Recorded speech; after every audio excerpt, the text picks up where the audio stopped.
Is Khabib Nurmagomedov the GOAT? I want you to answer that rhetorically and hold on to your answer for later.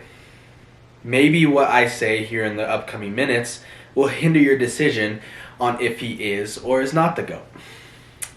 Before I go any further though, I just want to say I have no problem with Khabib at all. He don't even know who I am. He could give a rat's ski hat on who I am. But I do have a problem with the things he has been saying. More on that later, but I'm not hating on Khabib. I'm not discrediting anything that he's done inside the octagon. He has all the courage in the world, especially after his father passed away, to step in and face a killer in Justin Gaethje. So I have no problem with Khabib in that regard. He is one of the most toughest, strongest-minded men on the planet Earth, and I even kind of like the way he wrestles. Let's be honest. If you're a mixed martial artist and you have a strong wrestling background, you definitely want to follow Khabib Nurmagomedov to be a successful fighter and to be a role model champion. Khabib Nurmagomedov has been retired for almost a year. A year to the day, 3 days from now. He defeated Justin Gaethje back at UFC 254 on October 24th, 2020. Seems like a lifetime ago, but his father being deceased, he decided, I'm not going to go fight anymore because my mother stresses that if I go and fight and my father's not there, I could possibly lose. So he made a promise to his mom that he's going to retire, hang the gloves up, no more fights, none of that. And he made a simple request that, I be put on the pound for pound list as he retires, as he walks away from the sport. UFC did that, no problem. At the time, he deserved it. But ever since Khabib Nurmagomedov has retired, we've seen better fighters emerge into the pound for pound rankings, such as Kamaru Usman, Jan Blachowicz. Israel Adesanya is always in the pound for pound rankings. Dustin Poirier has cracked into that, even though he's not a world champion. Charles Oliveira. Guys like that have made their way into the pound for pound rankings. And we've seen Kamaru Usman really come into his own with just emphatic victories over Jorge Masvidal, over Gilbert Burns, and he looks to get another one against Colby Covington at UFC 268. But no disrespect, this isn't about Kamaru Usman, because Kamaru Usman's still doing the thing. Dominic Cruz said something really interesting on Ariel Helwani's podcast a few days ago. And I totally resonate with this comment. And I'm going to reiterate it briefly. He said, I question anyone that retires undefeated. Because did you really push yourself to really erase that zero that you have? Or did you kind of just take it easy? Be like, okay, I have nothing else to prove. I'm still undefeated. Here we go. I'm out. And in my mind, the more I look at it and the more I look back on Khabib's career, he did take it easy. He really did take it easy. I know the training camps and the weight cuts and all the times he pulled out of the Ferguson fights, that stuff is hard, obviously. But he didn't fight in some of the toughest known fights that we've ever seen. You see champions like Conor McGregor, Daniel Cormier, Amanda Nunes, Henry Cejudo. What do they all have in common? They're all two-weight world champions. Israel Adesanya attempted that back in March, but failed. What do we think of when we hear of an MMA fighter and a UFC fighter that goes champ status? We think of them as one of the GOATs. When Conor McGregor first did it, we thought he was better than Anderson Silva. When Cormier did it, we were calling him the pound-for-pound greatest fighter of all time at that time. Amanda Nunes is proving she is the greatest women's fighter on the planet Earth. I bring this to you because Khabib never went up. I know him and Usman are best friends, but what about when Usman wasn't the champion? When Tyron Woodley was the champion? Could he have gone up then and challenged for the belt? He didn't even think about it. Now, Conor McGregor also made a really good point, saying that he got built up similar to a boxer. The way a boxer is brought up compared to the way a mixed martial artist is brought up, it's a little tougher. Even in the UFC, you get the hardest fights. In Bellator, you get the hardest fights.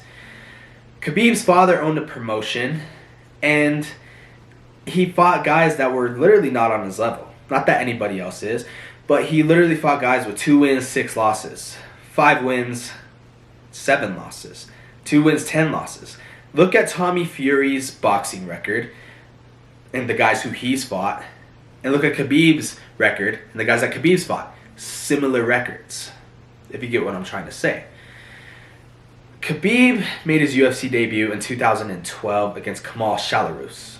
Nobody knows who that is, but it was a good test for a UFC newcomer, and he passed it with flying colors. He became a UFC champion 6 years later, and the biggest fight he had at that point was Conor McGregor, then Dustin Poirier, then Justin Gaethje. If you really think about it, Khabib has only had 3 hard tests. Where if you look at other champions' bodies of work, such as Usman, Adesanya, you look at champions that walk through the fire and still come out as a champion, we have all the praise for them. But the more I think about it, the more I can't help but to put an asterisk on Khabib Nurmagomedov. Again, I'm not discrediting anything he has done, but you look at the body of work that Georges St. Pierre has. He defeated the likes of Dan Hardy, went up in weight, and defeated Michael Bisping. Khabib, he didn't go up in weight. He defeated Matt Serra, Georges St. Pierre did. He defeated Carlos Condit, Nick Diaz, BJ Penn, Matt Hughes, legends. All guys that are going to be going into the UFC Hall of Fame. Khabib has only beat 3 guys that are going into the UFC Hall of Fame, and that being Conor, Poirier, and Gaethje. 3 compared to 9. 10, if you may, to Georges St. Pierre. No. I'm sorry. And I know I'm going to get a lot of hate, especially from the Russian community, but it's a fact. Khabib is not the GOAT because he didn't go up in weight, and his body of work is not that at the level of a Georges St. Pierre, even a John Jones. John Jones beat Hall of Famers. Anderson Silva beat Hall of Famers. Khabib is definitely in the GOAT conversation. He's in the top 10 for sure. But as far as the top 5 goes, not even close. Not even close. I'm going to compare him and Usman one more time due to the fact that Usman cleaned out his division, right? He's trying to do it once again. If Leon Edwards beats Masvidal and Usman beats Colby Covington, he cleaned out Covington. Sorry, I know that came out wrong. He beats Covington, then say Edwards beats Masvidal, he beats Edwards again, and therefore Usman cleaned out his division yet again.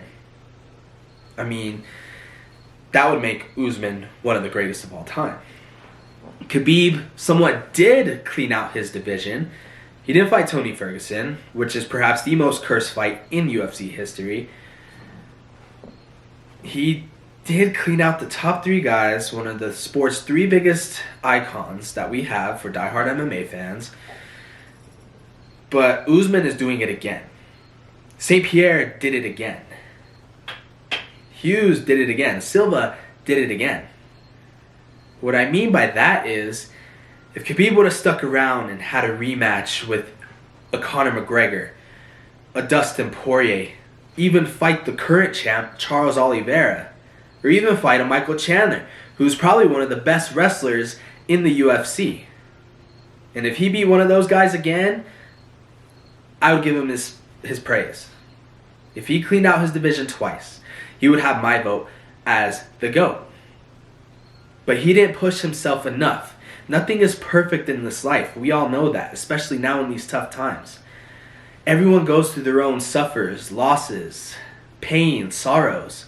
Khabib had his outside of the octagon, but inside, Khabib has never touched that. He's only been in trouble twice. He's only lost a round once. The 2 times he's been in trouble, that was against Michael Johnson and Dustin Poirier. The one round he lost against was round 3 to Conor McGregor. My point is Khabib didn't push himself to the point where, okay, I lost, now I gotta get that hunger back to try and get my world title back that a lot of other fighters go through. That the TJ Dillashaws, the Cody Garbrandts, the Andrei Arlovskis, guys with 10, 11 losses go through that, where Khabib hasn't. Now I know you can bring up Floyd Mayweather. You can make the same argument with him that he didn't really push himself. But he fought a who's who as well. His body of work compared to Khabib's is not even in the conversation. It's weird. It just blew my mind the first time I thought about it, and that's just how it is. That's just the facts. Comes down to three things. Khabib moved up and became champ, or even just moved up. If he would have stuck around, cleaned out his division twice, and if he would have lost. Georges St. Pierre has 2 losses. Anderson Silva has 4 losses at the time he was being called the GOAT. John Jones out of the conversation because of all the stupid things he's done. But I hope you get my point. That Khabib, definitely in the conversation, but no. Khabib Nurmagomedov is not the GOAT. Thank you all for watching. Please give me a like and subscribe. Comment on if you think Khabib is a GOAT or not. Let me know on who you think are other MMA GOATs out there and other MMA organizations. It's your boy Hollywood AJ. Stay safe. Stay healthy. I'm out.